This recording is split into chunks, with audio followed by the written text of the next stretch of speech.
नमस्कार, आपका स्वागत है फटाफट खबरों में। मैं हूं आपके साथ रुचिका जसवाल। आज हम लेकर आए हैं उत्तराखंड के हर छोटे बड़े शहर की सबसे तेज और ताजा खबरें।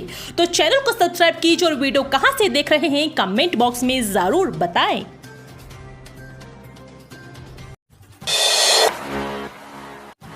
वाइन पर्यटन के लिए तैयार होगा उत्तराखंड। कोटद्वार में लगी पहले यूनिट से 1000 पेटी तैयार।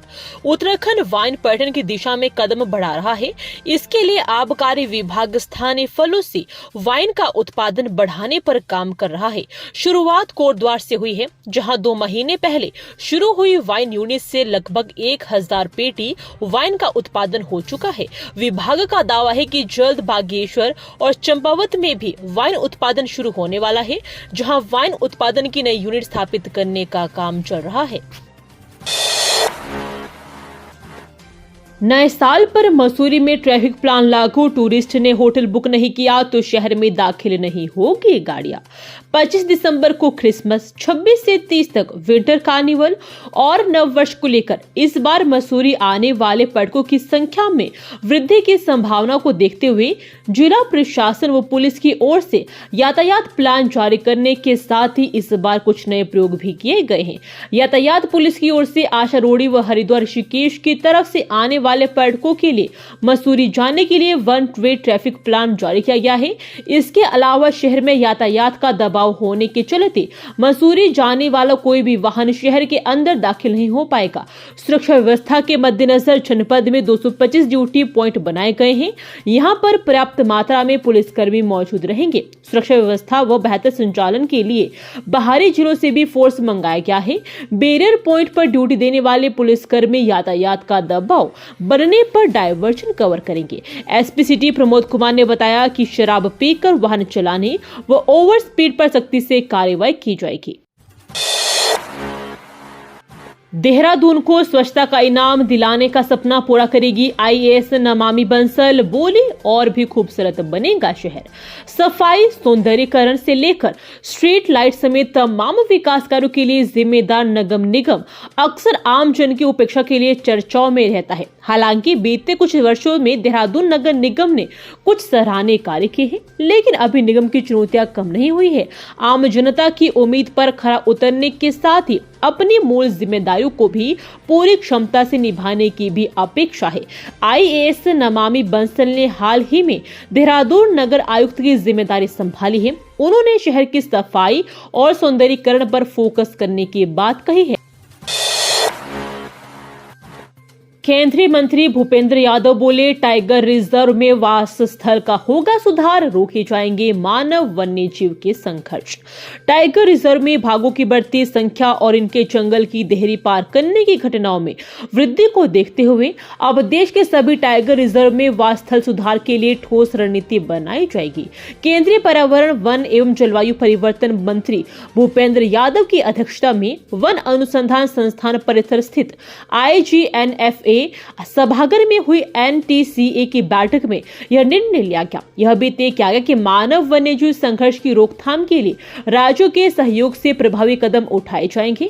बाघों के टाइगर रिजर्व से बाहर निकलकर आबादी वाले क्षेत्रों में धमकने की घटनाओं पर बैठक में विशेष रूप से चर्चा हुई। इस दौरान तय किया गया कि बाघों के लिए सभी टाइगर रिजर्व के साथ ही इनसे सटे वन प्रभागों में वास स्थल सुधार के लिए प्रभावी कदम उठाए जाएंगे। प्रदेश में नगर निकाय चुनाव की तैयारी तेज। इसी आखिरी सप्ताह में अधिसूचना जारी करने की तैयारी। प्रदेश में नगर निकाय चुनाव की तैयारी तेज हो गई है। शहरी विकास निदेशालय ने सभी आपत्तियों का निपटारा देर रात तक जारी रखा। रविवार को निदेशालय अपनी रिपोर्ट शासन को भेज देगा, जिसके आधार पर सोमवार को अंतिम अधिसूचना जारी हो सकती है। प्रक्रिया पूरी होने के बाद इसी आखिरी सप्ताह में चुनाव की अधिसूचना जारी करने की भी तैयारी है। शहरी विकास विभाग ने 14 दिसंबर को नगर निकायों के मेयर, अध्यक्ष पदों के लिए अंतिम अधिसूचना जारी की थी। इस पर आपत्तियों की सुनवाई करते हुए 25 या 26 दिसंबर को आयोग से चुनाव की अधिसूचना जारी होने का लक्ष्य रखा गया है। लखवाड़ डैम प्रोजेक्ट बना उत्तराखंड के इस गांव के लिए खतरा, मकानों में पड़ी दरार, भूकंप की तरह कांप रही जमीन। टिहरी जिले के नैनबाग तहसील के पाली गांव में कई मकानों में दरारें आ गई हैं। ग्रामीणों ने लखवाड़ बांध परियोजना के निर्माण कार्य के दौरान विस्फोटक के इस्तेमाल को इसका कारण माना है।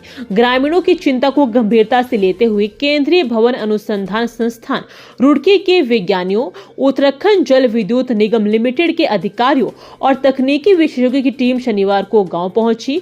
टीम ने मकानों का जायजा लिया और दरार की स्थिति का पता लगाने के लिए सेंसर उपकरण लगाए। नैनीताल आने वाले पर्यटकों के लिए 2 नए टूरिस्ट प्लेस तैयार, नए सालों में जरूर करें यहां की सैर। अंग्रेजों का बसाया शहर नैनीताल देश दुनिया में मशहूर है। झील है, पहाड़ है और प्रकृति का अप्रतिम सौंदर्य। इस शहर पर पर्यटन का दबाव इसलिए ज्यादा है। अब इसके आसपास नए पर्यटन स्थल विकसित होने लगे हैं, इसलिए सरकार ने नैनीताल के 7 नए स्थलों में भी शीतकालीन पर्यटन को बढ़ावा देने का बीड़ा उठाया है। शहर से 6 किलोमीटर दूर हिमालय दर्शन से आगे प्रकृति की खूबसूरती, पक्षियों की चहचहाहट, सूर्यास्त का दिलकश नजारा पर्यटकों को आकर्षित करता है। नैना देवी बोर्ड रिजर्व क्षेत्र में पंगोट, खिलबरी, गुगू खान, चुरानी, सोरबगड़ ऐसे स्थल है जहां पर्यटन गतिविधियों ने पिछले 3 साल में काफी विस्तार किया है। दिल्ली रूट पर यात्रियों की परेशानी दूर करने के लिए सीएम धामी का एक्शन प्लान, बढ़ेंगे वोल्वो के फेरे। दिल्ली में पुरानी बस BS4 डीजल बसों के प्रवेश पर प्रतिबंध के बाद यात्रियों को हो रही परेशानी का समाधान निकालने के लिए मुख्यमंत्री पुष्कर सिंह धामी ने परिवहन अधिकारियों को बसों की पर्याप्त व्यवस्था करने के निर्देश दिए हैं।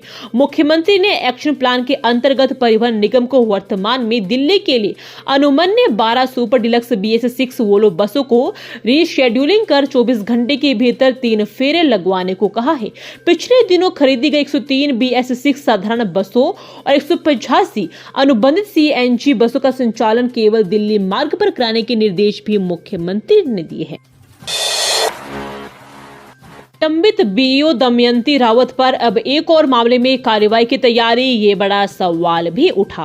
कर्मकार बोर्ड में करोड़ों की अनियमितता के आरोपी शिक्षा विभाग की निलंबित BEO दमयंती रावत पर अब एक अन्य मामले में भी कार्रवाई की तैयारी है। शिक्षा सचिव रविनाथ रामन के मुताबिक दमयंती पर बिना NOC के दूसरे विभाग में जाने का आरोप है। मामले में कार्मिक एवं वित्त विभाग से परामर्श लिया जा रहा है, जिसके बाद नियमानुसार कार्रवाई की जाएगी। शिक्षा विभाग में खर्च अधिकारी सहसपुर के पद पर कार्यरत दमयंती रावत पहले मूल विभाग के NOC के बिना बीज एवं जैविक प्रमाणीकरण अधिकरण की निदेशक बनी। इसके बाद वर्ष 2018 में उत्तराखंड भवन एवं अन्य सनी निर्माण कर्मकार कल्याण बोर्ड की सचिव बन गई। प्रयागराज महाकुंभ में होगा प्रदेश का अपना पवेलियन, समृद्ध संस्कृति की झलक भी देखने को मिलेगी। प्रयागराज महाकुंभ में उत्तराखंड का अपना पवेलियन होगा।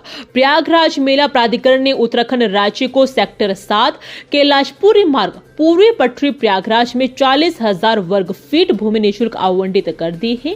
इस भूमि पर उत्तराखंड राज्य का पंडाल सजेगा, जहां मेले में आने वालों को उत्तराखंड की समृद्ध संस्कृति की झलक भी देखने को मिलेगी। भूमि आवंटन के लिए मुख्यमंत्री पुष्कर सिंह धामी ने उत्तर प्रदेश के मुख्यमंत्री योगी आदित्यनाथ का आभार प्रकट किया है। मुख्यमंत्री धामी ने महाकुंभ मेले में उत्तराखंड के पंडाल के लिए अलग से भूमि आवंटन का अनुरोध उत्तर प्रदेश सरकार से किया था। सीएम धामी के आग्रह पर यह भूमि आवंटित कर दी गई है। अब आयुष्मान कार्ड न होने पर भी नहीं रुकेगा इलाज, बिना देर किए भर्ती किए जा सकेंगे मरीज। दून मेडिकल कॉलेज की इमरजेंसी में मरीजों को अब इलाज के लिए इंतजार नहीं करना पड़ेगा। हाल ही में कुछ प्रकरण सामने आने के बाद अस्पताल प्रशासन ने इमरजेंसी की व्यवस्था में कुछ बदलाव किए हैं, जिसमें आकस्मिक चिकित्सा अधिकारी के अधिकारी बढ़ाए गए हैं। EMO अब संबंधित विभागों के दिशा निर्देश की प्रतीक्षा किए बगैर भर्ती प्रक्रिया शुरू कर सकेंगे। निराश्रित एवं गरीब रोगियों का आयुष्मान कार्ड न होने की स्थिति में भी उनका उपचार नहीं रुकेगा। EMO को उन्हें निःशुल्क भर्ती करने व आवश्यक जांच का निर्देश भी दिया गया है। शिक्षकों के अंतरमंडलीय तबादले टले, नए सिरे से जारी होगा एसओपी, फिर से मांगे जाएंगे आवेदन। प्रदेश में सहायक अध्यापक एलटी के अंतरमंडलीय तबादले इस साल नहीं होंगे। उत्तराखंड बोर्ड की परीक्षाओं को देखते हुए यह निर्णय लिया गया है। शिक्षा सचिव रविनाथ रामन के मुताबिक तबादलों के लिए नए सिरे से एसओपी जारी की जाएगी। वहीं मंडल में तबादले तबादला एक्ट के तहत ही होंगे। इसके लिए शिक्षकों के फिर से आवेदन मांगे जाएंगे। शिक्षा विभाग में सहायक अध्यापक एलटी का मंडल कैडर है। इन शिक्षकों के मंडल के तहत तबादले होते रहे हैं, लेकिन पहली बार यह निर्णय लिया गया था कि इनके पूरे सेवा काल में एक बार अंतरमंडलीय तबादले किए जाएंगे। मंत्रिमंडल से मंजूरी मिलने के बाद विभाग ने अध्यापकों से आवेदन मांगे थे। तबादलों के लिए एसओपी भी जारी की गई थी। ये थी आज की फटाफट खबरें। हम मिलेंगे अगले बुलेटिन में, तब तक के लिए धन्यवाद। जय हिंद।